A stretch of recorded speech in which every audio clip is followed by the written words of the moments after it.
estamos decidiendo. Algunas de esas decisiones son intrascendentales, yo diría. Podemos hasta darnos el lujo de fallar. Por ejemplo, si yo decido vestirme con ropa estrafalaria, exagerada, y me voy así a predicar, la gente me va a mirar, se va a reír, va a ironizar tal vez, pero eso no me afecta nada. Yo puedo darme el lujo de colocarme una corbata roja o verde en lugar de una ploma, ceniza, en fin. Son decisiones que no son muy relevantes. Pero hay 3 decisiones en la vida importantísimas. Primero, cuando vas a escoger una carrera profesional para la vida. No te puedes equivocar porque es a eso que vas a dedicar toda tu vida. En segundo lugar, cuando vas a escoger un camino espiritual para tu vida, porque si tú no estás en paz contigo mismo y con Dios, pues nunca vas a tener alegría, entusiasmo para vivir. Y la tercera decisión trascendental en la vida es cuando te vas a casar, porque vas a vivir con esa persona para el resto de tu vida, y si no eres feliz, ¿qué va a suceder? Hoy día muchos jóvenes llegan al matrimonio diciendo, bueno, me separo. Sí, te separas, pero las consecuencias son terribles. Hay cicatrices. Las estadísticas dicen que un muchacho, por ejemplo, sufre más cuando los padres se separan que cuando los padres mueren. Porque cuando los padres mueren, por lo menos les resta el consuelo de que pues ya murieron. ¿Qué pueden hacer? Pero cuando ellos se separan y siguen vivos, eso es doloroso y terrible, por más diálogo que tú tengas con el joven, con el hijo. Entonces, el matrimonio es una decisión que necesita ser pensada varias veces. Necesitas clamar, pedir, suplicar la ayuda divina para no equivocarte, porque el error en esta decisión puede afectarte no solo a ti, sino a las personas que amas. Ahora, en los tiempos de Nehemías, el pueblo había tomado decisiones completamente erradas con relación al matrimonio. Voy a leer el texto de Nehemías 13, 23 al 25, y voy a ir explicando a medida que vaya leyendo. Voy a parar, comentar. Dice el texto: en aquel tiempo descubrí también que algunos judíos se habían casado con mujeres de Asdod, de Amón y de Moab, y que la mitad de sus hijos hablaban la lengua de Asdod y de otros pueblos, porque no habían aprendido la lengua de sus padres judíos. Les llamé la atención y los maldije. Bueno, primero voy a explicar este asunto del idioma. Tú sabes que durante el exilio el idioma que el pueblo de Israel habló fue arameo. Pero algunos israelitas se casaron con gente que no era del pueblo de Dios. Asdod, Amón, Moab. Allí el idioma no era arameo. Las mujeres no hablaban arameo. Pero esas mujeres se casaron con gente de Israel, con hombres de Israel. Y cuando los niños nacieron, hoy es admirable, querido. Hoy es admirable cómo los papás participan de la educación de los hijos, pero antes no era así. La educación prácticamente quedaba en manos de la mamá. El padre hablaba arameo, pero la madre hablaba el idioma de su pueblo. Resultado, los niños crecían hablando el idioma de la madre y no del padre. Pero toda la predicación, todo el mensaje que los sacerdotes presentaban, que los profetas transmitían, lo transmitían en la lengua de ellos, el arameo. Por lo tanto, los niños no entendían nada y crecían prácticamente sin el conocimiento de Dios. Resultado, la fe en Dios estaba desapareciendo en la nueva generación del pueblo de Israel. Ahora viene Nehemías y dice que al descubrir esto, dice, les llamé la atención y los maldije. Hay que entender, los maldije no es que Nehemías fue adelante y comenzó a hablar improperios, a insultar, a agredir con palabras. No. Maldije se refiere a que Nehemías simplemente leyó las maldiciones que habían sido registradas en el Torá, porque tú sabes que en el Torá Dios presentó 2 caminos para el pueblo, el bien y el mal, la felicidad, la vida o la muerte. Y dijo, escoge pues la vida. Pero él advirtió y dijo, si tú escoges el camino de la muerte, las maldiciones son estas, te va a pasar esto. Pero si escoges el camino de la vida, las bendiciones son estas, te va a suceder esto y otro. Entonces cuando aquí dice el texto que Nehemías dice, yo los maldije, nada más hizo que leer de nuevo el Torá, las bendiciones y las maldiciones. ¿Qué maldiciones? Dios había advertido que si el pueblo buscase para sus hijos y sus hijas gente de otros países, gente idólatra, gente que no conocía a Dios, gente rebelde, a veces gente incrédula, la influencia de la pareja en el matrimonio es trascendental. Más tarde o más temprano la fe iría extinguiéndose en el pueblo de Dios, que era lo que estaba pasando. Sigo leyendo el texto. Dice Nehemías: les llamé la atención y los maldije. A algunos de ellos les di de golpes y les arranqué los cabellos. Y les hice jurar que no darían sus mujeres a los extranjeros y que tampoco tomarían mujeres extranjeras para ellos mismos. Ahora, hoy día, querido, cuando alguien que no tiene conocimiento bíblico, conocimiento de la historia, lee este texto, es capaz de llegar a la iglesia el sábado y comenzar a querer arrancar el cabello a todos los que se han casado con personas que no son de la iglesia. Cuidado, cuidado, hay que saber interpretar el texto, y para interpretar el texto hay que conocer un poco el contexto, la historia, el momento en que el texto fue escrito. En la cultura de aquellos días se reprendía a una persona llevándolo a público. La ley permitía eso estaba aprobado por la ley. La persona era llevada al público, era amonestada públicamente, muchas veces era castigada públicamente. Pero esa era la cultura de aquellos días. No vas a querer aplicar hoy eso cuando la cultura ha cambiado. Si tú llevas a una persona adelante, o si tú agarras a una persona por los cabellos, vas a ir a la cárcel, querido. Entonces, mucho cuidado. Lo que rescatamos de aquí es el principio. El líder espiritual del pueblo, Nehemías, no aprobaba el matrimonio mixto. ¿Y por qué? ¿Qué razón hay? Mira, querido, te voy a explicar lo siguiente. Una pareja, para ser feliz en el matrimonio, tiene que tener el mayor número de puntos en común.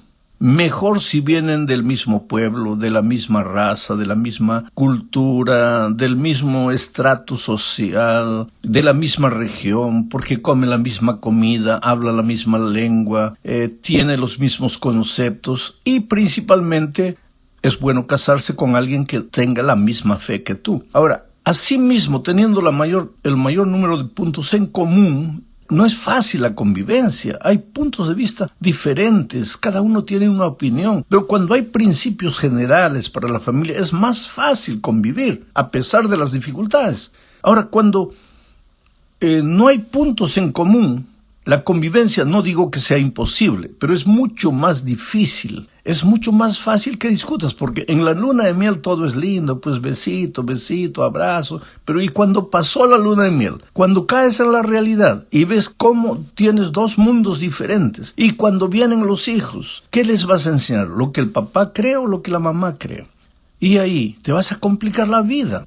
Entonces, por eso, Dios siempre aconseja a buscar una pareja de la misma fe, especialmente de algo tan importante como es la fe. Vamos al segundo punto. En la segunda parte hablaremos de cómo la historia muestra, quiere decir, cómo la historia necesita enseñarnos. La historia debe ser una fuente de enseñanza, de aprendizaje. Necesitamos aprender de nuestros errores pasados. Ahora, eso es lo que Nehemías le dijo al pueblo. Leamos Nehemías 13, 26 y 27.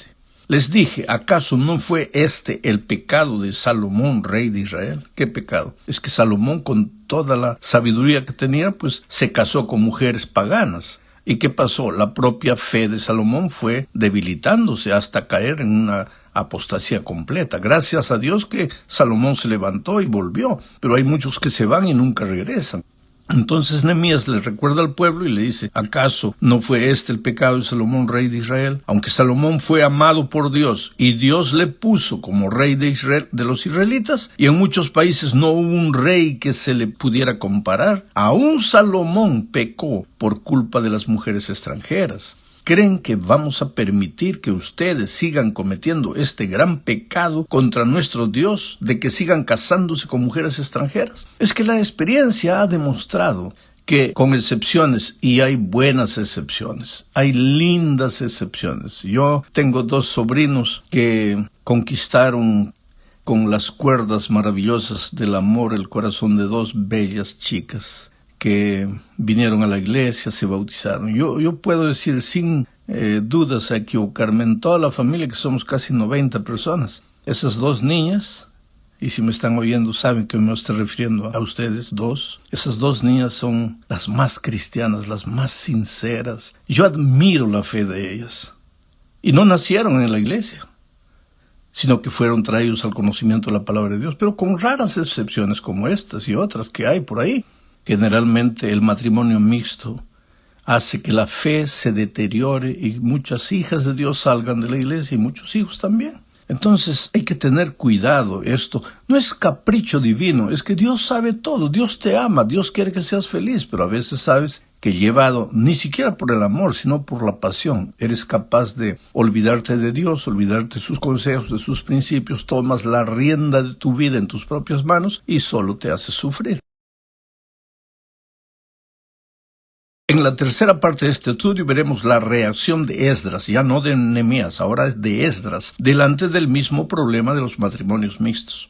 Leamos Esdras 9, 1 y 2. Dice: acabadas estas cosas, los príncipes vinieron a mí diciendo: el pueblo de Israel y los sacerdotes y levitas no se han separado de los pueblos de las tierras, de los cananeos, heteos, fereceos, jebuseos, amonitas, moabitas, egipcios y amorreos, y hacen conforme a sus abominaciones, porque han tomado de las hijas de ellos para sí y para sus hijos, y el linaje santo ha sido mezclado con los pueblos de las tierras, y la mano de los príncipes, de los gobernadores, ha sido la primera en cometer este pecado.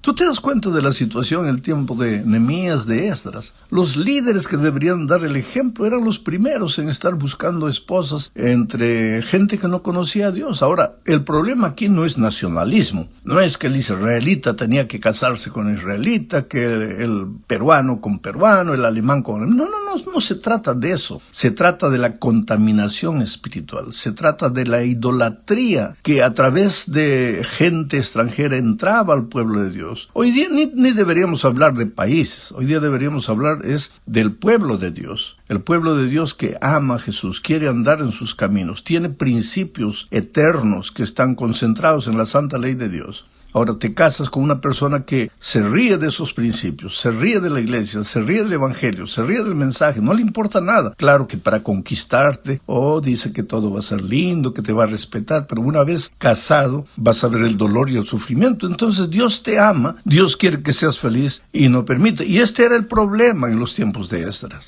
Había gente que se había casado con gente de otros países, pero que habían traído la idolatría al pueblo de Dios. Ahora, ¿qué es lo que hizo Esdras? Esto es radical. Esta es la cuarta parte del estudio y es una parte difícil. Es el capítulo 10. Es un capítulo difícil de ser entendido hoy cuando vivimos en un mundo donde lo que importa es ser políticamente correcto. Pero la Biblia no necesita ser políticamente correcta con nadie. La Biblia es bíblicamente correcta. Es Dios el que habla, Dios el que enseña. Y a nosotros nos resta escoger lo que Dios quiere o rechazar lo que Dios quiere. Pero no nos dio Dios el derecho de escoger el mal y llamarle bien. Ese derecho es atribución divina únicamente. Para que entiendas lo que estoy diciendo, vamos a leer Esdras 10, 1 al 3. Dice: mientras oraba Esdras y hacía confesión llorando y postrándose delante de la casa de Dios. ¿Y por qué estaba llorando Esdras? Al ver la situación espiritual. El pecado, la idolatría había entrado a la iglesia de Dios. En cada esquina se veían lugares de adoración a dioses paganos. Y ese nunca fue el plan de Dios para el pueblo de Israel. Esdras, como líder, pues se arrodilló, confesó no solo su pecado, sino el pecado del pueblo, porque así eran los profetas, intercedían por el pueblo, atribuyéndose así el pecado del pueblo. Se postró, lloró, pero cuando estaba orando y llorando ahí, dice, se juntó a él una muy grande multitud de Israel, hombres, mujeres, niños, y lloraba el pueblo amargamente. Entonces respondió Secanías, hijo de Geliel, de los hijos de Elam, y dijo a Esdras: nosotros hemos pecado contra nuestro Dios, pues tomamos mujeres extranjeras de los pueblos de la tierra. Mas a pesar de esto, aún hay esperanza para Israel. Ahora pues hagamos pacto con nuestro Dios, que despediremos a todas las mujeres y los nacidos de ellas, según el consejo de mi Señor, y de los que temen el mandamiento de nuestro Dios, y hágase conforme a la ley. ¿Por qué dice hágase conforme a la ley? Es que de acuerdo a la ley de Israel, esos matrimonios mixtos no eran legítimos. Sí, estaban juntos, pero no estaban casados oficialmente. Porque En Israel, para un matrimonio ser valedero, tenía que estar de acuerdo a la ley. No estamos hablando de la ley moral, sino a la ley civil del pueblo de Israel, porque Israel como nación también tenía sus leyes. Esos matrimonios nunca se habían realizado legalmente. Pero ahora viene la pregunta, ¿pero cómo ellos los mandaron? Deshicieron los matrimonios, mandaron a las esposas de vuelta a sus países, llevando a sus hijos. ¿Eso es correcto? ¿Eso es humano? ¿Eso es divino? ¿Ese es el Dios de amor?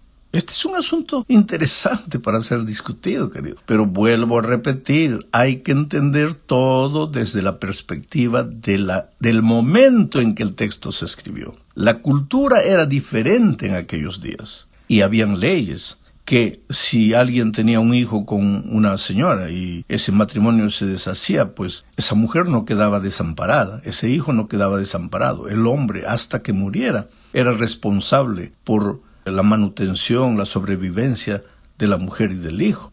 Hoy día tenemos las mismas leyes de otras maneras, pero entonces no es así como lees fríamente el texto.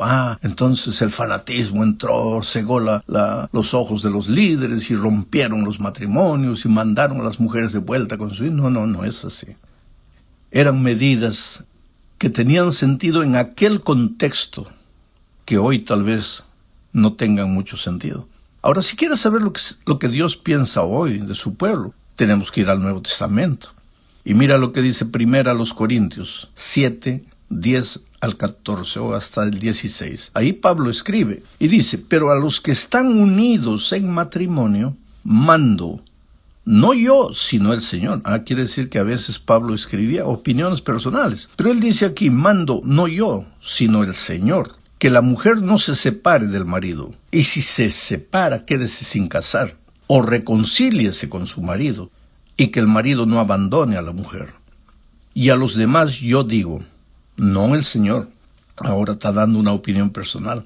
Si algún hermano tiene mujer que no sea creyente, y ella consiente en vivir con él, no la abandone. Y si una mujer tiene marido que no sea creyente, y él consiente en vivir con ella, no lo abandone. Pero si el incrédulo se separa, sepárese, pues no está el hermano o la hermana sujeto a servidumbre en semejante caso, sino que a paz nos llamó Dios.